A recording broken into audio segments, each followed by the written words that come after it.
Ang isang palaka, kapag biglang ilagay sa mainit na tubig, mabilis itong tatalon at aalis. Ngunit kapag nasa tubig na may komportable na temperatura na unti-unting iinitin, ito daw ay hindi niya mamamalayan hanggang siya ay mamatay na lang. Ito ang malungkot na pabula ng The Boiling Frog at base dito ang ideya ng incrementalism. Sa pag-aaral ng McCombs School of Business at the University of Texas at Austin, incrementalism is a slippery slope that often causes people to slide unintentionally into unethical behaviors.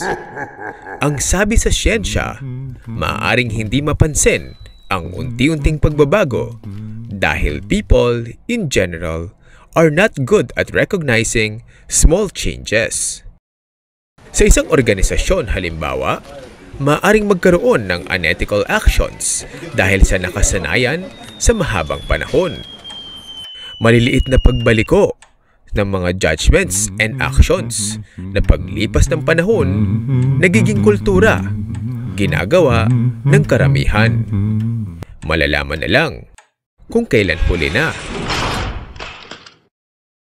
Kapag may pressure ng sitwasyon, maaaring magsimula ang kamalian sa minsan lang naman. Sa susunod, maaari nang isipin na pwede naman pala dahil nagawa na ng una. Kapag ito ay nakita pa ng iba ng ilang beses, magiging halimbawa na ito na maaaring gayahin. Hanggang sa bandang huli, ito na ay makahagawian. Normal na sa paningin. Sa incrementalism, ang unti-unting pagbaluktot sa diretsong daan ay lalo pang natutupad kapag may kasamang pag-justify o pag-rationalize.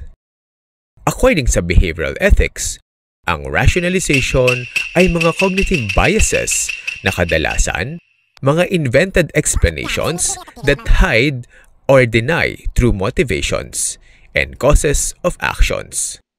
Mga excuses daw ng tao sa paggawa ng unethical actions para mawala ang guilt feelings at makonvince ang sarili na i-maintain ang self-image na siya ay good person.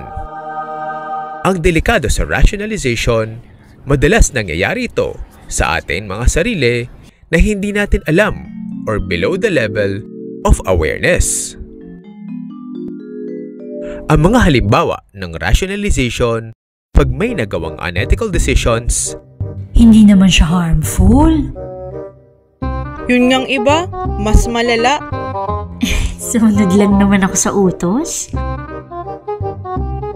Para lamang ta sa ikabubuti ng lahat. At yung kahit sa pag-blame sa naapektuhan ng kamalian. Deserve niya naman yun. Ang sabi tungkol sa rationalization ng ethics defined ng McCombs School of Business at the University of Texas at Austin, rationalizations dull our sense of responsibility for our wrongful actions.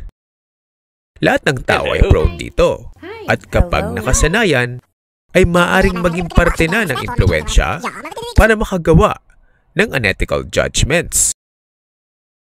Kaya mahalagang magkaroon ng awareness tungkol sa rationalization at incrementalism o yung limitasyon ng tao ma-recognize ang small changes sa maling decisions at practice. Ito ay upang mabantayan ang ating mga sarili.